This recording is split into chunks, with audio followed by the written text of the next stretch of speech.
Great news. There's a quick way you can save money. Switch to Geico. Geico could help you get great coverage at a great price. And it only takes 15 minutes to see if you could save 15% or more on car insurance. Go to geico.com today and see how much you could save. This is the Stephen A. Smith Show podcast. I'm Stephen A. Yeah, what is the world coming to when Adnan and Virk can fill in for the Dan Lebitard Show on a Friday and then the Stephen A. Smith Show on a Monday? It means we're taking on water. It means summer is here, and I'm thrilled to be with all of you. And the best news I can tell you is my guy Ryan Hollins is in the house. If you don't know Ryan's work, you better be aware of it. He's on Twitter. He's on Instagram. We're following each other right now. We're going to have a great time today talking plenty of NBA conversation. Not only where is LeBron going to go, we'll mix in a little baseball talk. Julian Edelmanâ right now is trying to go at the NFL with regards to the 4-game suspension. And Hollins has a crazy flight story as well. How are you, my man? Great to be with you. Oh, man, I'm doing good, brother. Hey, listen, man, they put me on with my doppelganger this show. Come on, Adnan. Hey, man, are we not brothers from another mother? Like, I look at you and I just see myself in a much smaller form and body. Come on, man. I love it. Twins. It's like the Danny DeVito, Arnold Schwarzenegger movie. Twins. Always looking to move with each other. This is going to be a ton of fun today. Gosh. ESPN Radio, hit us up. We'll take some calls at some point, although we have so much to get to. I'm not sure how many calls we'll be able to squeeze in. But like I said, we're going to have a ton of fun right now. Plenty of NBA conversation. And let me tell you this. When a player doesn't like a contract, they hold out, right? Well, with Straight Talk Wireless, you never have to because there is no contract. And they use the exact same 4G LTE towers as the big carriers, but for a lot less. Straight Talk Wireless, only at Walmart. Refer to terms and conditions of service at straighttalk.com. So it's Adnan and Virk and Ryan Hollins here with you on the Stephen A. Smith Show on ESPN Radio. And what else are we going to talk about, Hollins, but LeBron? The watch continues. Is he going to make a move this week? We'll go through all the aspects of it, but here's what you need to know. First and foremost, he has until Friday to pick up his $35.6 million player option with the Cavaliers and is yet to decide what he'll do. But sources tell ESPN he has no intention of hearing elaborate pitch meetings from teams, meaning he might meet or speak with a club official or owner at some point, but the elaborate presentations that have become common in NBA free agency, as our own Ramona Shelburne said, that's become unnecessary for him after 15 seasons in the league. So it's time for Straight Talk, brought to you by Straight Talk Wireless, best phones, best networks, no contracts. LeBron, let's start here, Ryan. Do you think he stays with Cleveland? No, he's gone, man. I mean, like, is this a serious question? Okay, let me break this down as simple as, look, Cleveland was good. We talked about 3 takeaways I'll give you in short. Unfinished business. He took care of his business in Cleveland. 3 or 4 straight finals, 1 championship. He gave Cleveland all that and then some. A family decision. Come on, man. They don't want to be in the cold weather. You got to get out. You got to get out. You know, I've been telling people for a long time it's going to be the Lakers, and it just makes complete sense. Listen, Adnan, when I look at what LeBron James has done, and everybody keeps saying, "Oh, this is going to be his smooth ride to the East." When did the greatest player of all time ever want easy? When did the guy that's that good ever want an easy way? That's what confuses me, that he has to stay in the Eastern Conference. And if you hadn't seen anything from what LeBron James proved to you this season, if you hadn't noticed anything from the playoffs, from him single-handedly amidst chaos, one of the greatest regular and postseasons that we have ever witnessed of all time, and unfortunately, there's going to be a lot of people who hadn't even noticed or understood it. If he comes to a Lakers, if he moves to another organization, he's going to have a strong chance to be successful. And if he ends up loading up with the Paul George, possibly Paul and Kawhi, if the chips align the right way, they can knock off the Warriors and be NBA champs. And it's really not as far-fetched as people once thought it would be. And then I want to throw this at you, man, because in 10 years I competed against LeBron. He was the big dog in the league. And I want to tell you, he was a top 5 player then. And what I saw from LeBron now is a new guy. That's not the same guy that I played against who owned the league. He's LeBron 2.0, Adnan. He's actually better. He's making plays. And then if you answer to me this, please. Yes. If we asked what LeBron couldn't do, didn't he do everything that we said he couldn't do this offseason? No question. Playoffs run. Yeah, you're right. Because at this point you go, well, and I don't want to use that word, but people were starting to say maybe he's entering the twilight of his career. You know, maybe it's now LeBron winding down. Winding down? He was winding up. He had the best season of his career for 15 years. So I'm with you on that. Listen, I don't think it's Cleveland just because there's not enough talent there, right? I mean, why are you going to stay? And I'm not trying to hate on Cleveland. I'm not trying to hate on the fact that he went back there and won them a championship. That's awesome. I get that that's home is where the heart is. But ultimately, man, you're right. We saw it. We saw it firsthand. There just wasn't enough of a collection of talent around him. However, give me this. LeBron's not just going to jump just because he wants to leave Cleveland. It's not like he has acrimony towards Cleveland, but if he can see a better situation, why wouldn't he leave? If you're an employee and you have a better situation in another company, wouldn't you jump somewhere else? Same thing with LeBron. And that's why I do think he's going to go, but I don't think it's, hey, I'm mad at Dan Gilbert. I'm hating Cleveland. It's just, let's see what's out there. All right, let's do this. Let's go through each one because this is where it gets fascinating because everybody starts to say, which is the one, who's the handicapper? Vegas odds are changing. Let's go L.A. first. I have a tough time buying L.A. only for this, Ryan. If he wants to win. Are you kidding me? No, listen. If he wants to win. Don't do this. If he wants to win, that's not the best place to go. They're not going to win tomorrow, all right? If Paul George leaves OKC and then you got two stars, it's him and LeBron, okay. Maybe Kawhi, we all know, wants to leave San Antonio, wants to get traded to the Lakers. Now we got your super team. But if LeBron just goes solo, if he doesn't get assurances from Paul George and Kawhi Leonard that they're going to be in Los Angeles, do you really think he'd be willing to go to LA on his own? All of a sudden, that's a number 7, number 8 seed. You're hoping for an upset in the first round. You're not chasing rings then. Adnan. Yeah. What was the final push? Let me see if you remember this. What was the final push for Paul George to finally get traded? Do you remember what came out, what kind of broke finally? Because there was always rumblings. Do you remember what that final push was, my man? I don't know if I can recall. Can you give me a little reminder? Paul George had to come out. He had to come out and verbally say, I want to play for the Lakers. He actually voiced his camp. And PG is my guy. You got to think he's also a LA guy, and he verbalized to the Pacers who did not want to let him go. Paul and his company and Aaron Mintz and them have done a fine job and just said, you know what? We're going to go about this the right way, guys. We're not happy. We want to get out. We want to move on. Maybe give us a sign and trade. Maybe work things out, but I want to get out of this situation. I want to go. And then finally he has to voice out and say, hey, send me to the Lakers. And at that point, it got so apparent to the Pacers that they had to move him. And now, Paul George, he had to pull back a little bit and commit to his team because as a player, you don't want to be talking about another team or another organization while you're in the season. I love Russ. I love what's going on. Yeah, there's a chance I could stay. You don't want to start a fire. As a player, your mindset is to diffuse. And my man Adnan, I know your mindset is to spark the fires, man. So that's what Paul George has let you know. Am I wrong? Didn't he say that or did he not? You remember this. I do remember that, and I do agree that if I'm Paul George, I think L.A. would be a more tantalizing option than Oklahoma City for a variety of reasons. And I'm with you. If LeBron gets George to commit as well, then that makes things different. So L.A., we're definitely saying is in play. And of course, if LeBron wants to set up life after basketball there, obviously the movies, TV shows, great and train wreck, etc., I can totally get why that could be the spot. Adnan and Virk, Ryan Hollins. Thank you. Or the Stephen A. Smith Show right now at ESPN Radio. Go ahead. You know why I'm telling you thank you? Because I had an argument with Golick and Wingo, and they're both telling me that LeBron James is this. My boy Jay from Compton also. That's like my brother. We talk every day. And LeBron James is such a big enough name. He doesn't need the Lakers to be big. Let me tell you something, man.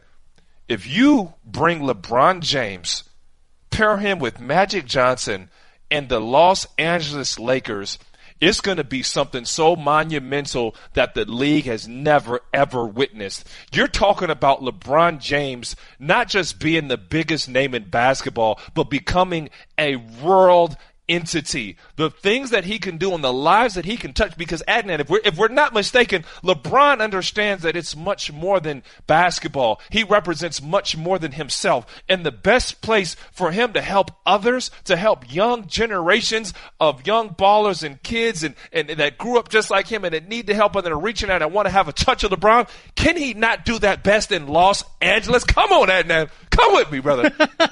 Let's hear what Bobby Marks has to say. ESPN NBA front office insider. We love Marks. He was talking on SportsCenter with Doug Kazarian. This is what Bobby had to say about the chances the Lakers have to land LeBron. They've got the clearest path to LeBron James based on cap space.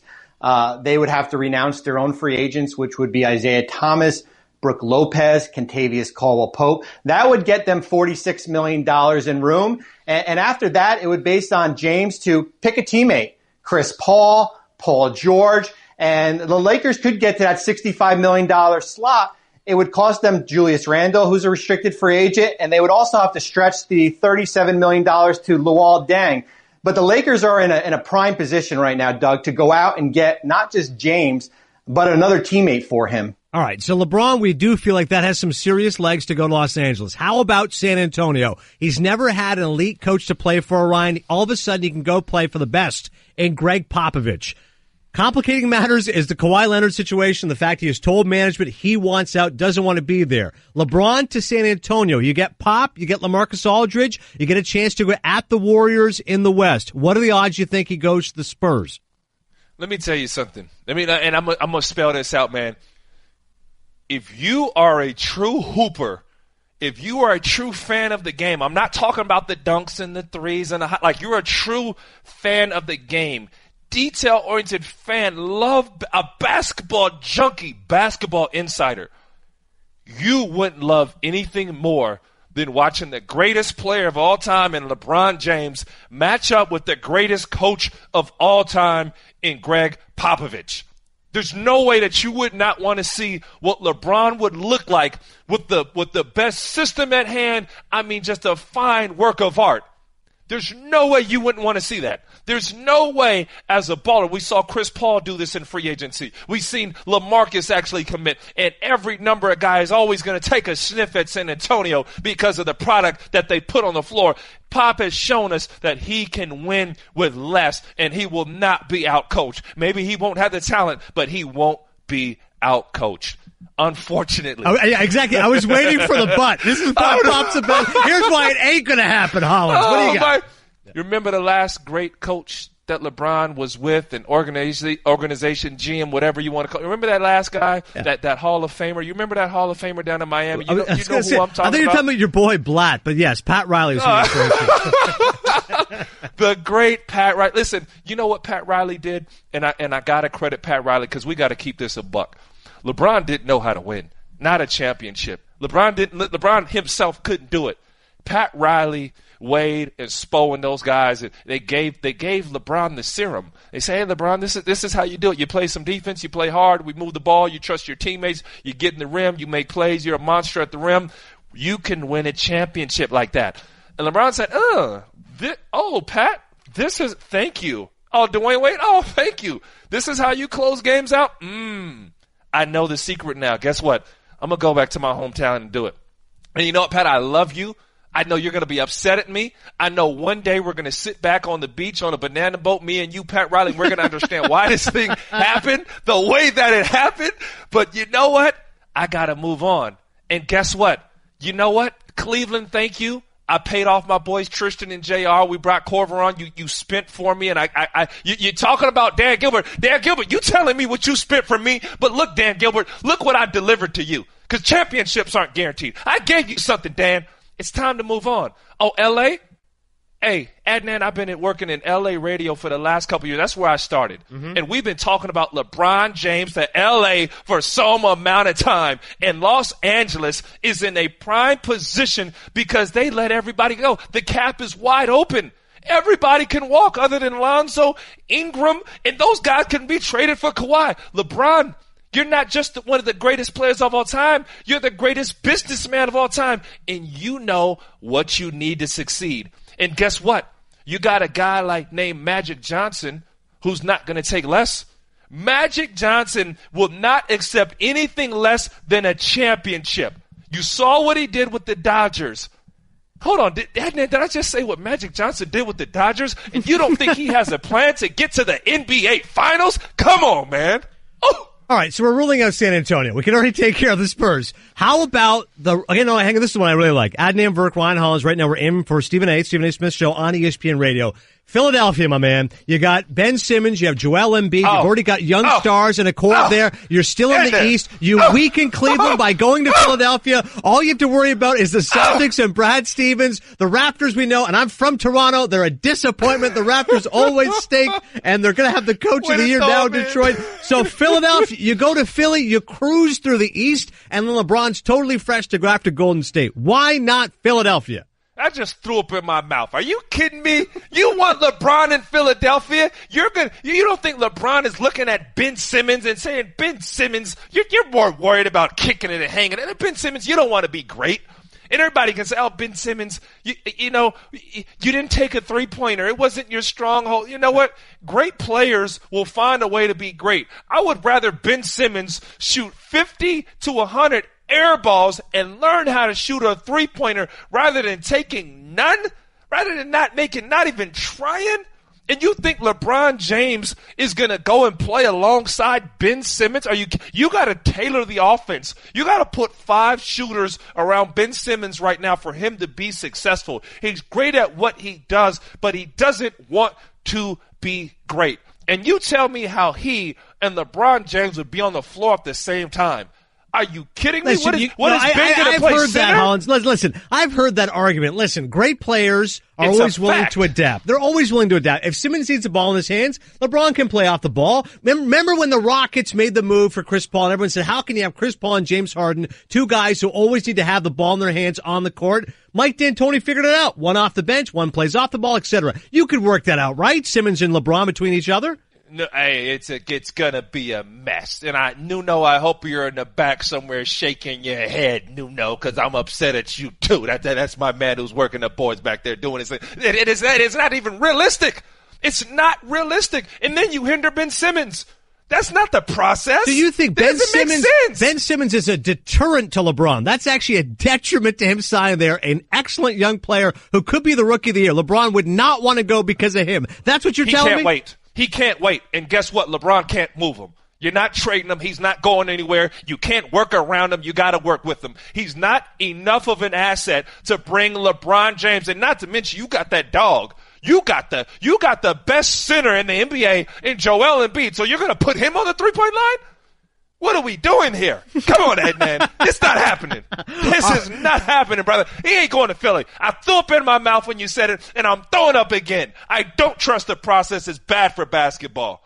Brian Colangelo, come on. BC will get a burner account going. He'll find a way to lure LeBron. Even though he's no longer there, he'll make LeBron there. All right, one more. Did he slide in some DMs? I wonder if he slid in some DMs during the time.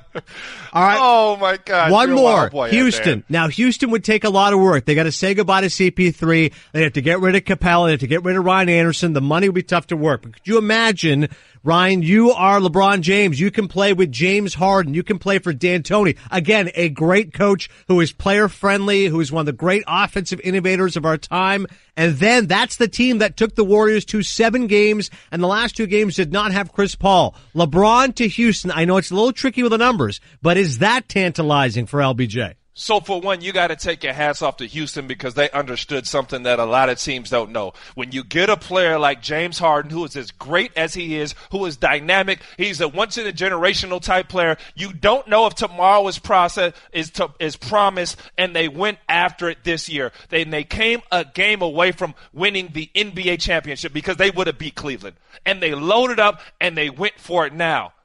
But guess what that does? It leaves out LeBron in the next year. They don't have the cap space. They would have to trade and move so many assets right now that it wouldn't work. And CP3 doesn't have 2 hamstrings. So you tell me how that's going to work, okay? It's not happening. It ain't working. He ain't going to Houston. If it was LeBron, Harden, and Chris Paul, it would be 2.5 men. That's what you're trying to tell me at this point. That's what you're trying to tell me at this point. And the problem is, you would have to move we're talking Eric Gordon gone, PJ Tucker, Trevor Ariza not signing back, everything that made those guys special. And now you put the load on those 3 guys, it wouldn't work. So they got to roll with what they had. But listen to me. I love what Houston did because they need it now. It's a Stephen A. Smith Show on ESPN Radio. Ryan, I don't know how else wants to say this, so I'll just say it. What is it, Linda? I think we should see other people. Are you breaking up with me? On a roller coaster? Well, we do have a lot of fun. Maybe we should stay together. An emotional roller coaster? Surprising. What's not surprising? How much you could save by switching to Geico. I just need a little me time. Geico. 15 minutes could save you 15% or more. You're listening to the Stephen A. Smith Show podcast. It's Adnan and Virk and Ryan Hollins in for Stephen A. Smith today on ESPN Radio. You know when something's so obvious they call it a no-brainer? Well, here's a big one. Barbasol is finally making razors, introducing the Barbasol Ultra 6 Plus. It's got 6 ultra-thin blades for a close, comfortable shave. You can go to Barbasol.com right now and save some money. That's a no-brainer, too. Coming up around 10-15 minutes from now, we'll get into Chris Paul and why he could be leaving the Houston Rockets. But right now, let's turn our attention towards the NBA awards, Mr. Hollins. Tonight, there's 3 categories you really care about. All due respect to Defensive Player of the Year, Most Improved, Sixth Man of the Year. Bah. Let's go to the biggie. MVP, James Harden, LeBron, or Anthony Davis. Before I get your take, I want to give you a couple credentials on each. Harden was the scoring champion. He averaged 30.4 points per game, led the Rockets, franchise record, 65 wins. LeBron, 4 MVPs in his career, 1 away from becoming the 4th player to win 5 or more MVPs, along with names like Michael Jordan, Bill Russell, Kareem Abdul-Jabbar. And Anthony Davis, highlight of his season, he recorded 53, 18 boards, 5 blocks. That was February 26th. Only Bob McAdoo has done that. 50 points, 15 rebounds, and 5 blocks in a game. Remember, DeMarcus Cousins went down, Boogie went down, AD went up. Really picked up his production. He led all players in points per game and blocks per game since January 28th. Hey, congrats, AD. It's either Harden or LeBron. For me, it's LeBron. Who's your MVP, Ryan? Oh, I'm glad you got some sense. It's LeBron James. I don't want to say that it's not close because Harden. I mean, Harden had a special year. But you got to tell me, Adnan, because I'm confused with a lot of people that say James Harden, when the best player, let me emphasize that, the best player in the league shows up and plays 82 games and takes care of business, how is he not just the best in the league, but the most valuable player in the entire league? If you match James Harden and LeBron James wins one-on-one 10 out of 10 times. He played 82 games and amidst chaos. See, James Harden, I love what he did, but he didn't work in chaos. He didn't carry, literally on his shoulders, on his back, carry his team to the NBA Finals. And, of course, they weren't the number 1 seed. I understand. They didn't achieve what the Rockets as a team did. You want to call them the best regular season team? I'm fine with that. But as a player, James Harden did not do what LeBron James did this season. I'm with you. Amen, man. Listen, Harden was unbelievable, a scoring machine, but what happens with LeBron is people get accustomed to greatness. It's why Shaquille O'Neal only won 1 regular season MVP. People just go, yeah, he's great, but what else is there out there? It's like having that favorite ice cream, chocolate chip cookie dough. Well, how about some other flavors? No, LeBron's the guy. Don't complicate things. I'm with you. He should get it. Rookie of the Year, I think, is the one that is fascinating, though, because all due respect to Jason Tatum, it really feels like Ben Simmons or Donovan Mitchell. And that was a conversation throughout the year. Which one do you like better? Simmons, strong rookie campaign. Sixers won 50 games. Only 7 players in NBA history have won Rookie of the Year in the same season their team won at least 50. By the way, Tatum and the Celtics won 55. But Donovan Mitchell's my guy, Ryan. 8th rookie to average 20 points per game on a 45-win team. 6th the previous 7 won Rookie of the Year. I'm not even getting into the fact of the conversation about Simmons being a second-year rookie. I'm just telling you straight up, I'm riding with Donovan Mitchell. What he did for Utah, he was unbelievable. Man, I want to make this statement before I say what I'm going to say, because for a fact, Ben Simmons is a baller. I love him. He's going to be an all-star. He's going to be a star in this league for years to come. And this draft was so stacked, and I don't even know if I can put him in that draft class because he was the year before, but nonetheless, rules are rules, okay? He's eligible. He's not the 3rd best player in this race. Jason Tatum's better. Donovan Mitchell right now is better. Donovan Mitchell may be one of the most complete. When I say complete, we're talking about you check off all the boxes: 3-point shooting, playmaking ability. Can he play off the ball? Does he understand basketball? Was he exciting? Did he win? Donovan Mitchell this year checked off all the boxes, and Ben Simmons got his real hype at the end of the season against some of the worst teams in Let me repeat that. At the end of the season, statistically, they played one of the lightest schedules in basketball. Every team was throwing games, okay? They were throwing games, trying to get a high take, getting a high pick, going after the Luka Doncic of the words, going after the DeAndre Aidens. They were trying to lose, and Ben Simmons showed out. Now, it's not his fault. Granted, I understand that. But that's when he went off, and that's when that fool's gold started to arise. Keep in mind, Ben Simmons is a baller. He's just not the rookie of the year. And Adnan, I know we look alike, brother, but you are agreeing with everything I'm saying. I think real recognize real right now. Well, let's try to get some dissension with the last one I want to touch on, which is Coach of the Year. Dwayne Casey led the Raptors, franchise record 59 wins, top seed in the East, and then he got fired in May. 3 men have won Coach of the Year and not returned to coach the team, that same team, the next season. George Karl did that with the Nuggets, 2012-2013. Pat Riley with the Lakers back in 89-90. And your boy Dolph Schayes back in 65-66 with the Sixers. Just for some history, this has happened before. Of course, Casey is now the coach of the Pistons. Now, Brad Stevens and the Celtics won 55 games, despite the fact he had Gordon Hayward for all of 5 minutes, and Kyrie Irving went down in March. You got Horford, you got Marcus Smart, Jaylen Brown, Terry Rozier, and Stevens gets 55 wins out of these guys, trying to become the 4th ever in franchise history to win that award. And the honorable mention goes to Quinn Snyder. Utah had 48 wins a season after they lost Gordon Hayward. Congrats, Coach Snyder. But Stevens or Casey, who you got? Because I'm telling you, I can't give it to Dwayne Casey when they got bounced in the playoffs. Listen, I'm going with Brad Stevens. He did more with less. Yep. But this is not a playoff award. I know, but if it was a playoff award, it's a no-brainer. You got to take out your bias right now.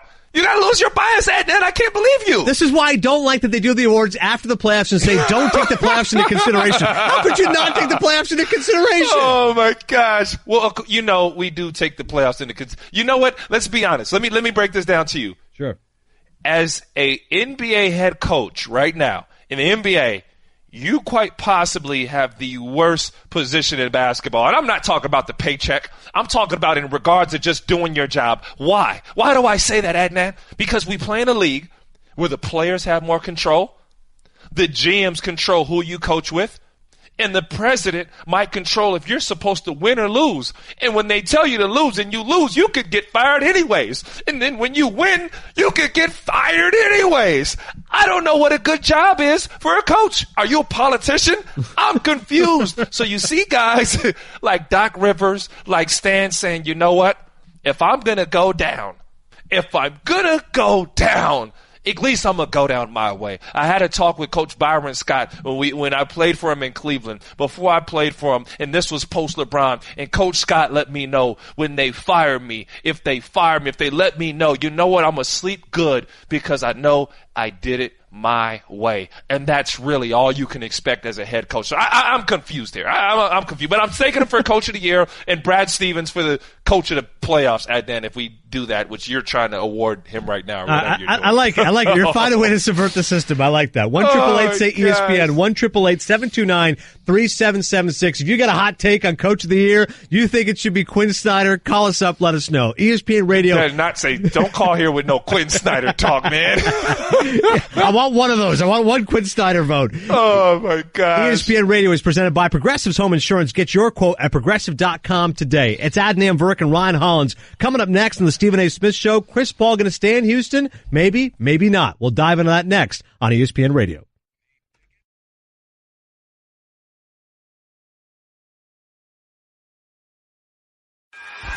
Guess what? You're in the middle of the Stephen A. Smith Show podcast. Damn it, I mean it! 30 for 30 podcasts have returned. Subscribe to 30 for 30 podcasts right now in the Listen tab of the ESPN app or on Apple Podcasts. Brought to you by ZipRecruiter, the smartest way to hire. Try it for free by going to ZipRecruiter.com/30. It's Adnan Virk and Ryan Hollins in for Stephen A. today on ESPN Radio. Chris Paul, you're thinking course you're going to stay in Houston, right? 5 years, $205 million, $41 million a year. Well, not so fast, my friend. He's 33 years of age, obviously has battled injuries, missed a pivotal Game 6 and Game 7 of the Western Conference Final against the Golden State Warriors, and there's some thought that maybe he could roll. Chris Broussard, of course, great friend of us here at ESPN, now works at Fox Sports 1. He said, from what I'm told, there is tension now between Houston and Chris Paul. And Bruce said, I think CP3 remains in Houston, but it's not all hunky-dory. Ryan, you buying the fact that this is not exactly an easy decision to say CP3, here's $205 million? Of course, it's not an easy decision. And you brought out his age earlier. Now, let me give you some cons. Before we talk about the good stuff, let me give you some cons, okay? Mm-hmm. He's got the injuries. This isn't the same Chris Paul that we remember in New Orleans. The Chris Paul in New Orleans, who I played against, was the pick and roll. He literally changed the game the way that we ran the pick and roll. And he was a guy who you could put the ball in his hands and he would give you a stat line about 35 points, 17 assists, and 9 steals every single night, game after game after game. Then my man Byron Scott, with all due respect, ran his knees off, okay? Chris Paul wasn't the same Chris Paul after that. I was with him with the Clippers. He balled out and he played well. Now, on the positive side, even though injured, even though he's not going to play a full 82 games, he's going to miss some significant time because that body of Chris Paul's, who's still a normal human being, he's not LeBron James, is not going to last the same way. But when I watch Chris Paul this playoffs, he wasn't the guy. He wasn't my former teammate. He was the guy who actually got better. Chris Paul was always a mid-range shooter. Chris Paul now developed the deep three. And not just developed the deep three, he shot it at a high clip, a high efficient clip off the bounce. Now, where Chris Paul fell into problems is that when you play against the Golden State Warriors, and hear me on this, Adnan, you can't hide. Whoever you guard on the floor, you're going to have to chase them. You're going to have to move them. And they make you play a whole lot faster than you like to play. And he can't last at that pace. And not to mention, if they want a shot at LeBron, Chris can't take that same type of money. So they're still keeping those options open. And Chris wants to get this deal done as soon as he can. I think that's the best point you make is the last one. If they think they can get LeBron and they have to part ways with Chris Paul, then that's a move you have to make, right? Yeah, I mean, no brainer. I mean, everyone, literally, the whole NBA is going to wait until LeBron James make his decision. So, unfortunately, Paul George and the rest of the guys, they're just going to have to sit tight. We'll see what happens with regards to Chris Paul and the Rockets. Coming up next hour on the Stephen A. Smith Show, we'll talk more about LeBron James' potential suitors. Also, Kawhi Leonard, Bruce Bowen, some tough talk for the Spurs star. Carmelo Anthony staying put with the Oklahoma City Thunder, and the wildest flight story you're ever going to hear, courtesy of my man Ryan Hollins. All of that plus Julian Edelmanâ. Get triple action protection for optimal engine performance. Shell V-Power Nitro plus premium gasoline. It's a Stephen A. Smith Show on ESPN Radio. That's just a sample of what you'll hear on the Stephen A. Smith Show. Weekdays at 1 p.m. Eastern on ESPN Radio and the ESPN app. This is the Stephen A. Smith Show podcast. I'm Stephen A. This is Stephen A. Smith Show. It's Adnan and Virk and Ryan Hollins joining forces today. It was a great first hour. Second hour going to be even better because not only where is LeBron going to go, but also the most harrowing flight story you're ever going to hear. Ryan was a part of it. Also, Bruce Bowen taking Kawhi Leonard to task. The Yankees just got swept. Got an enormous series against the Red Sox coming up at the end of this week. And plus, where we begin, and Julian Edelmanâ. Before we get to that, though, when's the last time you were at the game or concert? Go to vividseats.com/ESPN today for your exclusive discount offer. Vivid Seats, the official ticket partner of ESPN. You got calls for us? 1-888-SAY-ESPN. That's 1-888-729-3776. In true Dan Lebitard show fashion, I have to find myself. And when we were talking about the NBA award show, I omitted the fact that Ryan Hollins will be a part of the NBA award show. So listen, please say what's up to Dwayne Casey for me tonight. Oh, are you kidding? Come on, man. I'm just going to be booing if LeBron's not the – I wouldn't do that to another guy. Player code. I can't break players code. Then I'm back in my player form. I'm not a part of the media anymore. I'm there as a player. Okay. I was going to say, once a player, always a player. We'll do some NBA awards talk in a second, but I do want to get a little NFL conversation in here, especially what's happening with Julian Edelmanâ. So the New England Patriots, who seem to be such a polarizing team. When it comes to Tom Brady, you love him or you hate him. Bill Belichick, you love him or you hate him. When you think the Patriots are starting to stumble a little bit, they come back, and then the Super Bowl, the Eagles knock them off. But still, they're going to be a player. They always know that they're going to be involved when it comes to the best teams. And even this year, Ryan, when you look at them, and I start to say, well, particularly with receivers, they look a little bit vulnerable. And then when I hear this situation with Julian Edelmanâ, I say, well, they're really vulnerable. Who's going to be the guy to step up? So in the case of Edelmanâ, potential suspension here when it comes to PEDs, but he is not taking this situation lying down. Edelmanâ is going to come back fighting here against the NFL. So this is not a situation where a guy tests positive and all of a sudden he's going to get suspended and take the 4 games and move on. In Edelman's case, he's challenging it, and it's a vigorous appeal. The suspension appeal hearing is set for today, and what he's going to attack is the NFL's handling of the performance-enhancing substances, allegedly, right? So I'll break it down for you this way. He's 32 years of age, okay? He's a receiver who's been excellent for the Patriots, but then he gets popped. But his quote here is this. He's got outside counsel on this. He said, I'm very sorry. I don't know what happened. He wrote this on his Instagram. I've taken many, many tests, obviously, over the course of my career, and nothing like this has ever happened. If the suspension holds, he'd miss the first 4 games against the Texans, Jaguars, Lions, and Dolphins. But here's part of what he's challenging here. One is that the substance, which he was, I guess, tested positive for, wasn't necessarily on the list of banned substances. And more to the point, he doesn't like the handling of the substance. All right. So this now becomes a situation where you say, all right, whoever did the test, the protocol was not followed. It was contaminated, etc. It calls to mind, as the host of Baseball Tonight, what happened with Ryan Braun, in which he wasn't necessarily saying I'm innocent. He was saying, well, they didn't do the right protocol, that there was some tampering involved with the way that they got the substance. When you hear stories like this, Ryan, is your first impulse to say, yes, this can happen and a player should be exonerated if the substance in question was tampered with? Or do you say, that's a ridiculous defense, I don't buy it, you failed the test, move on? Well, for one, I don't have enough to say what is or what isn't. I don't know the intimacies of what the man took and what showed up on his drug test. I will also let you know I failed a drug test in the NBA. Oh, yeah, I was dirty. Oh, wow. I was riding dirty. And you want to know why I was dirty? Why? Cough medicine. Oh, cough medicine. Okay? Oh, you thought you were getting, you thought Ryan Hollins was on the juice? No, man. There's some cough medicine. Come on, Adnan. Come on, brother. But in the case of the NFL, I look at this one of two ways. In the past, oh man, he's guilty. He took something he shouldn't be doing. But the NFL has showed us such a flawed product, and they've gone so hard and been wrong and mishandled a lot of situations that I got to give a second look to what Edelmanâ is saying. And also, if you're Edelmanâ, you can't be anywhere in the middle.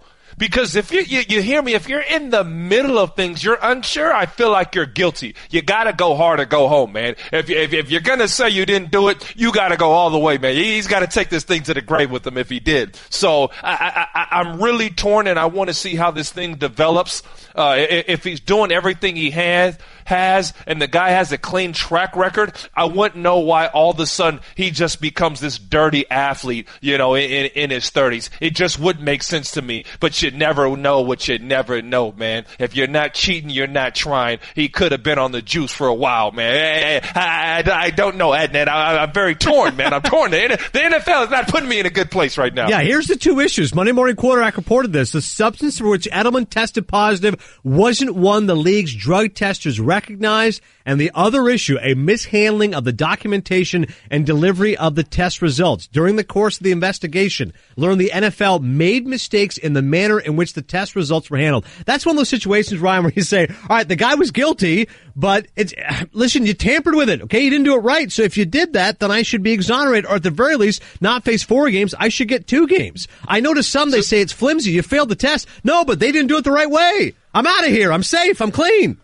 No, that's true. And Adnan, if you've ever been drug tested by the league, I'm sure we have very, very similar protocols in the NBA. It's so tedious, bro. It's like, well, is this your name? Show me some ID, and then somebody else needs to confirm it's you. That's just how we start the test. Right. And then as you're choosing samples and cups, you have to put your hand on the cup. You've got to open the package. You've got to wash your hands clean of anything you have. You got to match the number. Does this match the container? Well, you need to put the sticker on the label and put it here. So if this process somehow was wrong, he should be exonerated.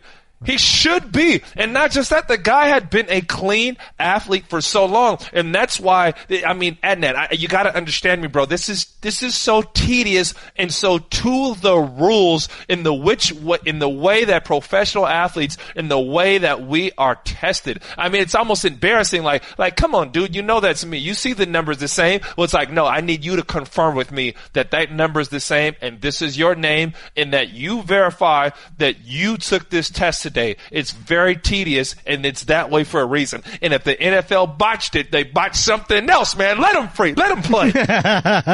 Bottom line is this. You fight fire with fire. Just like that Ryan Braun situation. If you think you've been aggrieved, you go at him. But like the Ryan Braun situation, he was a lying cheat and a drug user and eventually committed his best. So that's why when I hear a dude say, tampering, I should be free, I'm like, that's what Ryan Braun was saying. And then all of a sudden he came out, my bad. It was my bad. So the Edelman appeal will be heard today. Hopefully we get some news later today. It's Adnan and Virk and Ryan Hollins in for Stephen A. Smith today on ESPN Radio.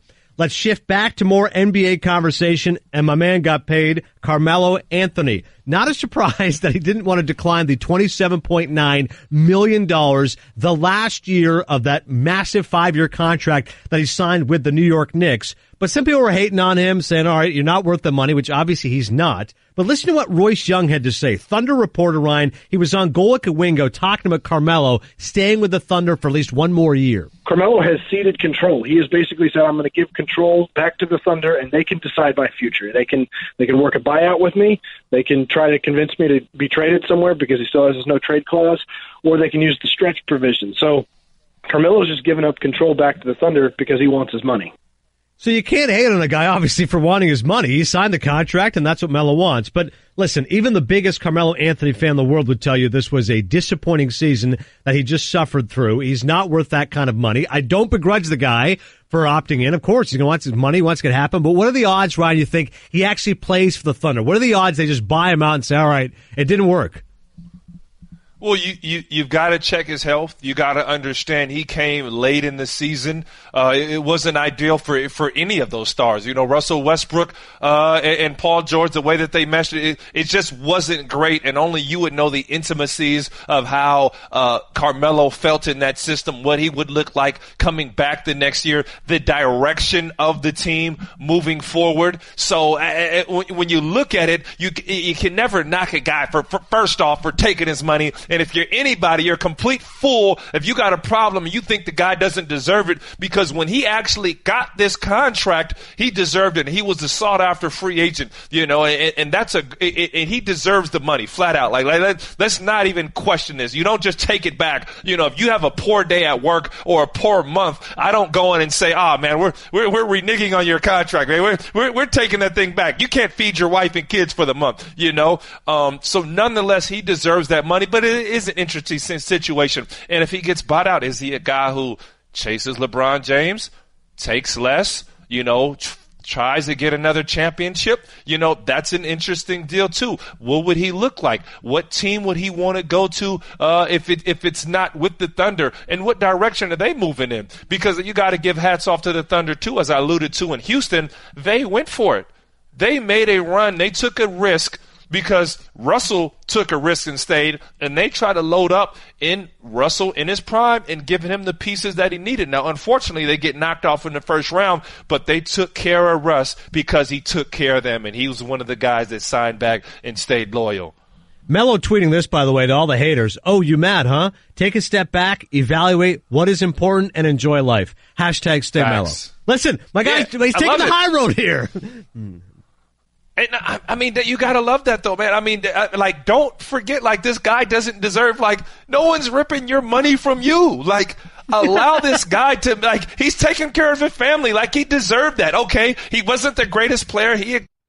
at this time and didn't have the $27 million production. He knows that. We all know that. He wants to be better, but Carmelo's a pro, man. He deserves the money. And if it wasn't from there, another team would have stepped up and gave him money. Adnan, can we not forget how sought after a free agent that Melo was? So obviously he couldn't produce like in the past, but he was much worth the risk. And you know what?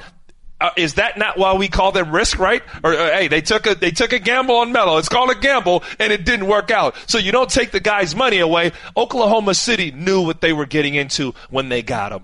The best point you have made today is the fact that nobody is stealing money from you to pay Carmelo Anthony. That's why I never understood when people got upset at players' salaries. Listen, the owners are making billions, so why are you so mad the players making millions? That you're not getting taxed in Oklahoma City just to fund Carmelo Anthony's salary. It's not affecting you. Is it affecting the team's ability to get other players? Okay, fine. I get that's why people get mad when it comes to cap restrictions and such. But I'm with you. I never understood why the average person gets so mad. How's he making $28 million? Because he is. It's not affecting you. Don't worry about it. He'll do his best. Maybe he'll get bought out. And then, my brother, and this is one of the realest things I'm going to tell you on the show right now. That's a large reason of why I decided to go into broadcasting. There was too many times in the locker room or a situation would arise and I would hear myself or my teammates just absolutely get dogged. And we're in situations where we couldn't speak out. We couldn't have a voice. We couldn't talk to the people. Somehow we weren't real people. And I take this with all due respect. You had a lot of people throwing out very, very strong opinions who had never played the game. And I'm not saying that they can't have opinions, but sometimes they don't know what's going on in the locker room. And some things just got completely out of context. So you got to recognize, man, this dude has a family. And the way that we get paid, our money, that $27 million ain't getting spent this year. That's going to last Carmelo and his family the rest of his life. And he does amazing things in the community. So that's not $27 million in cars he's going to spend. That dude helps back and gives back, man. So that man deserves every bit of his hard work and his legacy and the grind that he's put forth, man. But like I said, man, a large point and reason why Ryan Hollins wants to come out and speak and sit here with Adnan, my twin, today and do the Stephen A. Smith show. I love it. Twins. Coming up 15 minutes from now, we're going to tell you why LeBron James is not going to go to the Philadelphia 76ers. We also have Ryan Hollins' flight story. That's coming up in 5 minutes. I'm telling you right now, if you don't know it, you want to hang with us. Ryan Hollins' flight story in 5 minutes. Rappaport chimed in last hour. This is worth it. Your choice, dealer's choice. You want to go into LeVar Ball and the Lakers or Bruce Bowen and the Spurs? Your choice, my man. I got a problem with Bruce right now. Okay. I love Bruce, but I got a problem with Beautiful. I'll set that one up. So Bruce I love Bowen. him, though. I swear I love him. Yes. I love him, though, but I got a problem with this. Won 3 championships with the Spurs, one of the great defensive players of our era. Strong words about the Kawhi Leonard situation, and he's personally upset with the idea that the Spurs had anything other than Kawhi's best interests at heart. Listen, obviously Bruce has close ties to the Spurs organization. We all know that. He was very successful there, so there's no reason he shouldn't be, appreciative of what happened in San Antonio. But really coming at Kawhi here, and this has been a fascinating situation. No one better than someone like you, Ryan, who played in the NBA, who knows how delicate this situation is. I don't think the average listener can appreciate what it means, a person's health. And if you're not healthy, you can't go. And all these guys would love to play. The vast majority, of course, want to play. So it's really tricky when the team doctors are saying you're good to go and the player says, no, I'm not, and I don't appreciate you telling me that I am, and then the word gets out there, and all of a sudden Kawhi Leonard is painted as selfish. He comes back and says the organization did not have his best interests at heart. If you believe the stories, he wants to get traded to the Lakers. Greg Popovich, I wouldn't exactly he's going hand on his knees, but he's definitely going to Kawhi saying, listen, let's try to solve this. Potentially we can give you 5 years, $205 million. At his best, Kawhi Leonard is an elite NBA player. What do you make, though, specifically of Bruce going at Kawhi? Let's set the table now of Bruce going at Kawhi. Bruce Bowen, as we would call in the locker room, or we would even say now, he's a company man. We would refer to him as the feds. He's a Spur for life, okay? And you call him the feds because if you say something, there's a chance he's going to go back and tell the coach or the front office because I respect it. He's got to take care. He's a Spur. He's not going nowhere. If he wants to go into scouting or coaching or be a part of that fraternity, he's set up. Those guys, it worked for them, and I respect that. It worked for David. It worked for Bruce. It never worked for Ryan Hollins like that. I played for 9 different teams. So when they got into Spurs, they're Spurs for life. They're guys who took less money to win, and they've achieved great things, and it's really beautiful. And at the same time, extremely unique and rare when it actually happens in sports. And in the situation of what they had, that family environment, Kawhi Leonard didn't want to be a part of that. There's a Spurs thing in the middle of nowhere in poor little old Riverwalk, San Antonio, in which those guys don't go out and see the rest of the world. They stay in San Antonio and train and do everything they need to do within that time to be champions. And Kawhi Leonard said, you know what? I want to spread my wings. I want to grow. I want to know what the rest of the league is like. Pop, Spurs, thank you. Because you guys made me who I am today. And now I have a right as a grown man, as an individual, to go out and play basketball. I want to address something else that was said. There's a key word you said, Adnan, that stuck out, that's glaring to me that people don't understand. The team doctors are going to do what's best for the team. The team doctors are going to tell Manu Ginobili if he can play or if he feels like he can play to get out on the court and play basketball. And he's done that. He's a guy who came into the league injured and played with half a knee and half an ankle his entire career. Okay?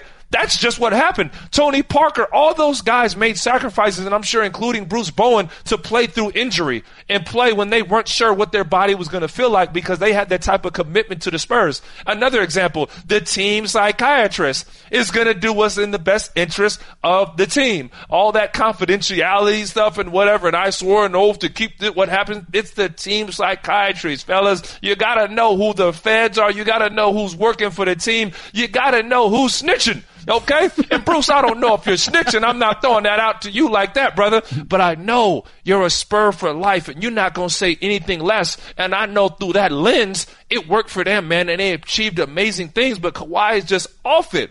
Listen, I went to a Spurs free agent camp. This is one of the things that I had never seen in my life. A Spurs free agent camp where they got little old guys like Ryan Hollins who couldn't even get a sniff of training camp at the Spurs, who couldn't even get on the team. You know who was there, Adnan? Who we got? You know who was there? Who we got? There was a retired Tim Duncan. There was Manu. There was Tony. There was everybody in the organization there. The only guy who maybe had been missing was Gasol. Why? Because he was probably millions of miles away in Spain. Okay, enjoying family. You know who wasn't there? You know who wasn't there, Adnan? Kawhi Leonard. Kawhi Leonard. Kawhi wants to enjoy his summers like the rest of the normal NBA players. He doesn't want to drive a pickup truck in San Antonio for the rest of his life and go win championships like Tim Duncan. He's not that type of guy. He's quiet. He gets his job done on the court. He was just over it, man. In San Antonio, it's a family environment. It's cool. It's lovely. They've won, and guys buy in, and it helps out, but it don't work for everybody, okay? Kawhi is just over it, and he has a right to do that. And if he's not sure, as he goes into a contract year, if he's going to be the same guy, because guess what? Teams do. Look at Chris Paul right now. Look at Isaiah Thomas. When you're injured, the team is going to use that against you and say, we're not giving you that mega max because we don't know the type of player that you are. And if he steps on the floor injured and he puts himself at risk, ain't nobody else paying them bills, dog. That's all I'm saying, Adnan. So you mad at Cole. Adnan, am I wrong? You mad at, let me put you on TV, Adnan, with laryngitis. All right? You know what I'm saying? Now, who's this little Ryan Hollins looking guy on TV messing stuff up, man? Get him off the air. There's no Get doubt. him off the air, man. There's no doubt. Nobody wants to go at not 100%. And you're right. I would try to be a gamer. I'd try to fight through the laryngitis until you told me gosh. you sound horrendous. Get off the air. You're hurting my product. I'm going to stop watching ESPN because of you. All right. Coming up 5 minutes from now, we're going to do LeBron James, and Ryan Hollins going to tell you why I'm crazy, and anybody in Philadelphia who thinks he's going to go to the Sixers is absolutely crazy. But you got 2 solid minutes. Flight story. Go. We heard this story already. The guy tries to open a door, and I want to address 2 big things. So a lot of people are saying you can't open the door if you wanted to. Do you want to take that risk?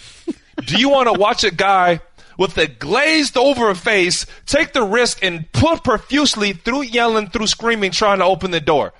2, when you see something happening, there's a fight or flight aspect in which people die, and it's within a snap of a wrist. And when it went down, Michael Rappaport, instead of sitting back and chilling, reacted. Baron Davis did a ninja flip over this seat. You got to understand, this is a guy 6'5" with his lap on, and there's this poor Japanese guy sitting next to him, and he flips, and he rips his pants and flips the guy. I don't know how he gets out of the window seat in first class over closed trays and got up there so fast. And Michael Rappaport, as much as he talks, as much as he goes off, he's about that life. He's about everything that he speaks of and says, and the guy was ready to save ours. And maybe he could have opened, maybe it couldn't, but I know that Michael acted, and he's an absolute hero no matter what anybody says. Now, too, I want to address right now, and I hope this is legal, I hope this is out. There's a couple things that went down, which is why this guy did this on purpose.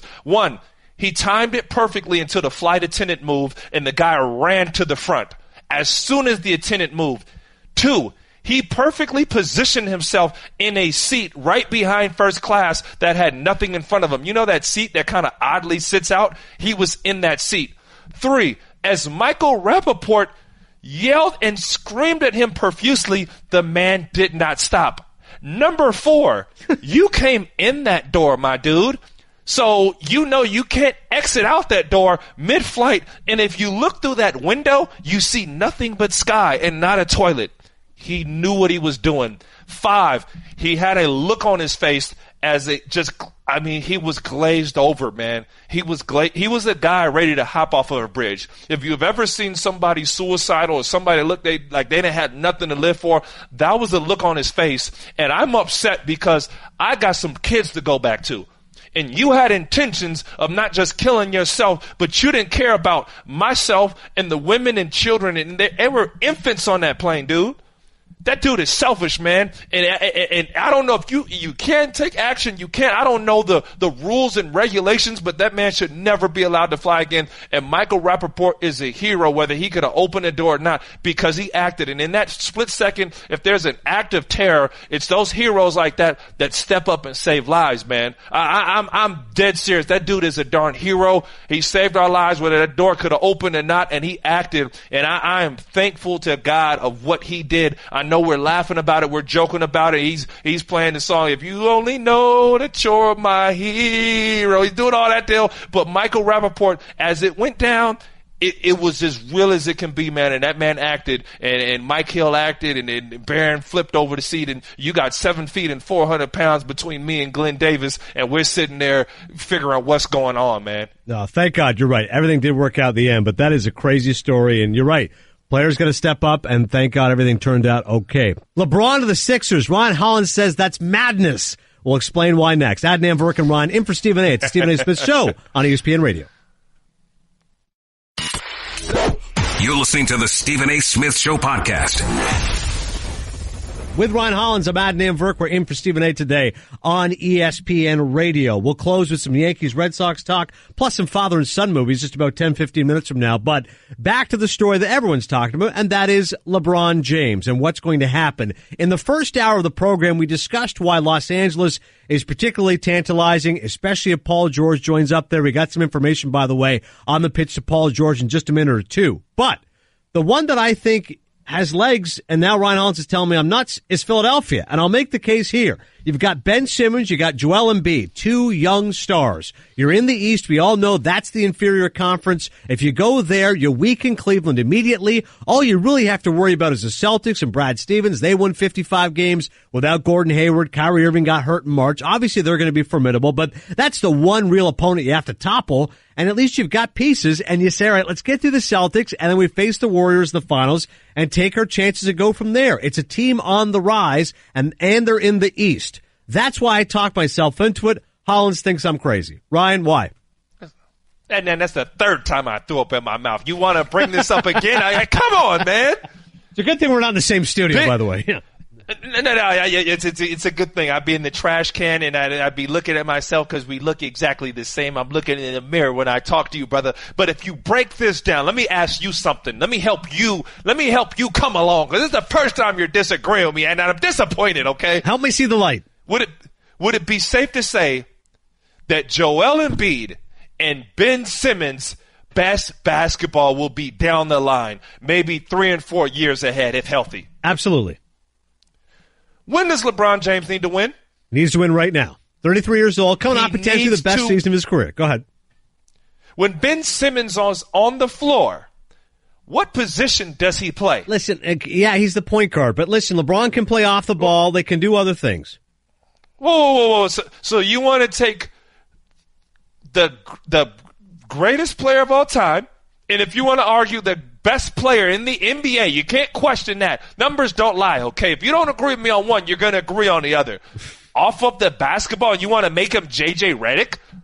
You're telling me you're going to get the best out of him, Adnan, with him being J.J. Redick? If there's one thing you know about LeBron, he's a great player who's willing to do whatever it takes to win. So he's obviously an amazing facilitator. You didn't answer the question, Adnan. You didn't answer the question. He's not going to be J.J. Redick. You're going to give the ball sometimes, but sometimes he doesn't have to have the ball.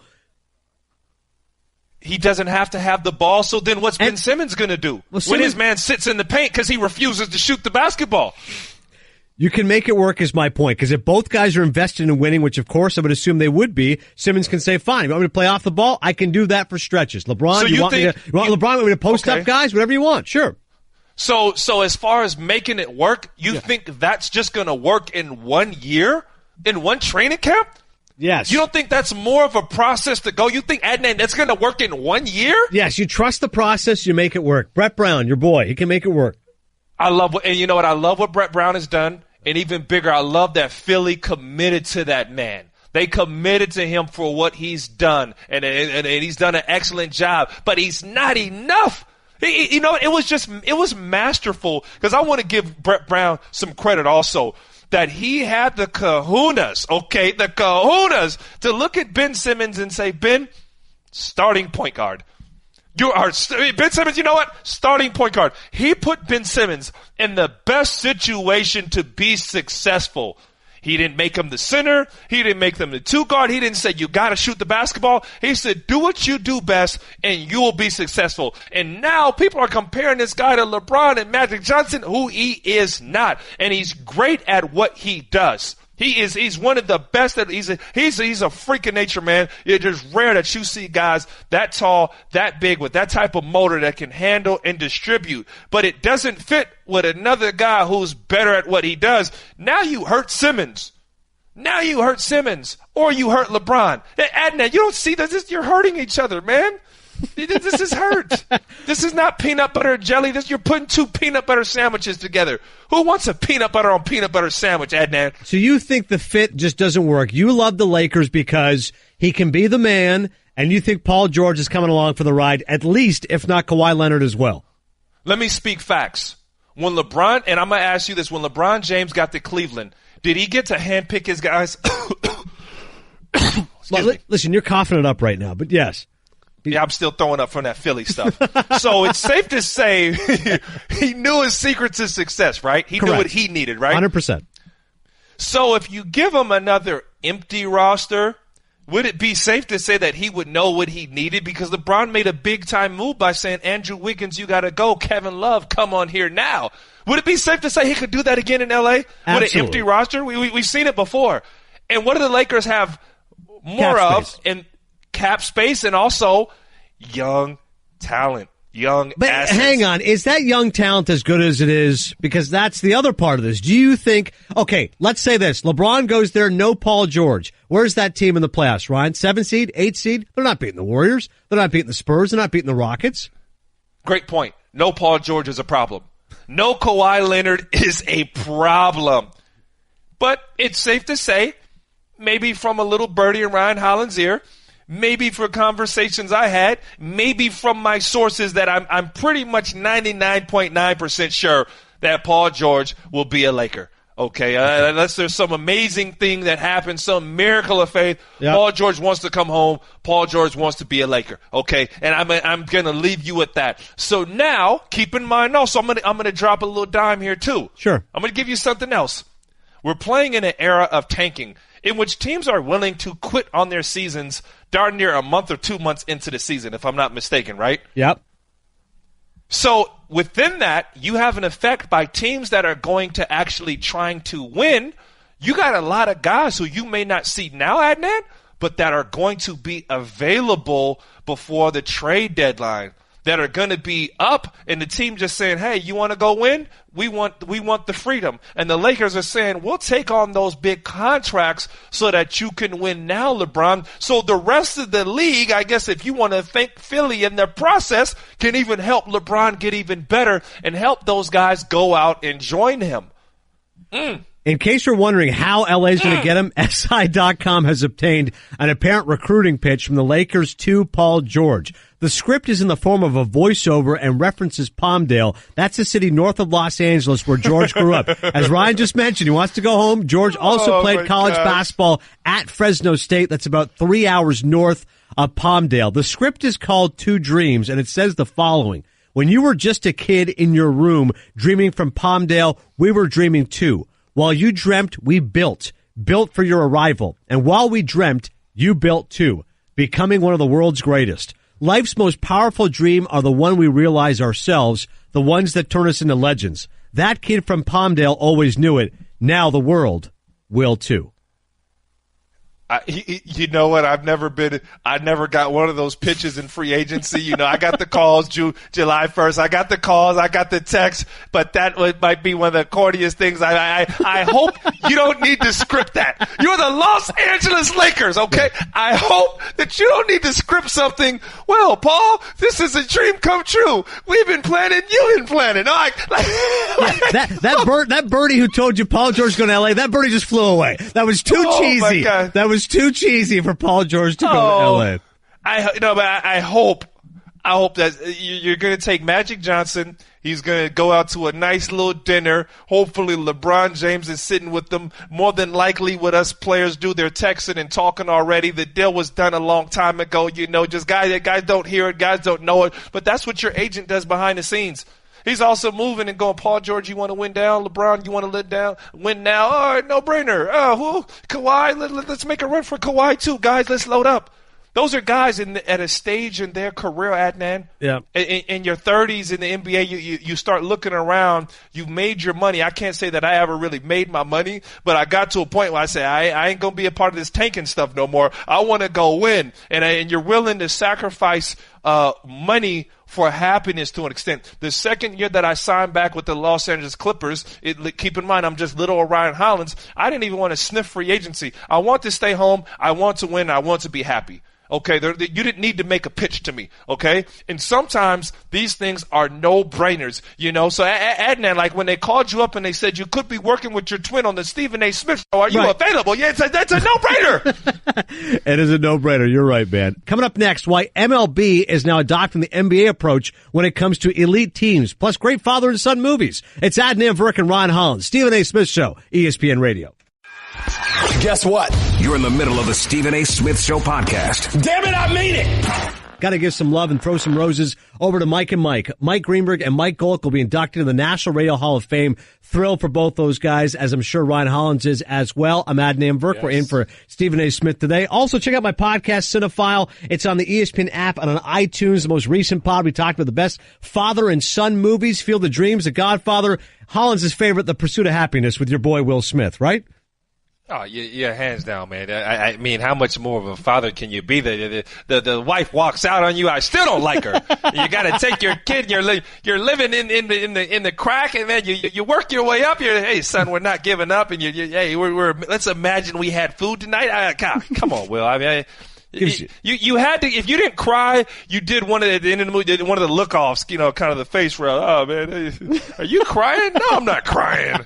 Just something in my eye. ESPN Radio is presented by Progressive Insurance with more than 30 unique coverage options available. Progressive knows small business. Learn more at progressivecommercial.com. I know Hollins was locked into baseball tonight. Last night, myself, Jim Bowden, John Farrell, we're talking about the Yankees and Sox. Yankees just lost 3 straight to the Rays, which no one saw coming. They're now just percentage points ahead of Boston in the AL East. Yankees, Red Sox this weekend. Both teams on pace to win 100 games each. But one of those teams is not going to win the East. One of them is going to be in the wild card, which is crazy because then they're going to face maybe the Mariners, who are a juggernaut this year. The Astros, I think, win the West. The Indians win the Central. But does it all feel to you a little bit unfair, Ryan? Because now the MLB's become like the NBA. Now you've got these super teams, particularly in the American League, with the Sox, the Yankees, the Astros, three juggernauts. It's kind of like the West now in the NBA. One of them is only going to have one game to prove their best. Does it seem at all unfair to you that you play 162, you win 100 games, and then you got to play one game and you could be done?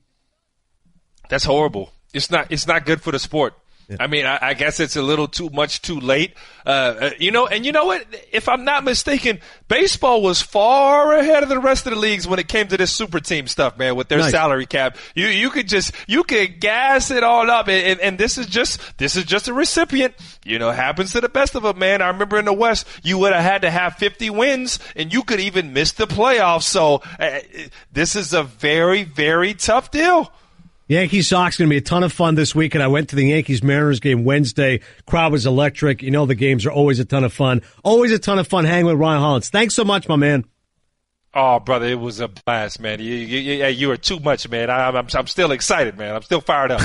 Twins, enjoy the NBA Awards show tonight. I'm Adnan and Virk. Stephen A. Smith will be back tomorrow 1 to 3 here on ESPN Radio. That's Ron Hollins yelping. I'm Adnan and Virk. Thanks so much for listening. We appreciate it. Peace. Aaron Donald, Julio Jones, Von Miller, Le'Veon Bell. Pick from one of those four guys to start your NFL franchise. That's on the Will Cain Show right after Stephen A. That's just a sample of what you'll hear on the Stephen A. Smith Show. Weekdays at 1 p.m. Eastern on ESPN Radio and the ESPN app.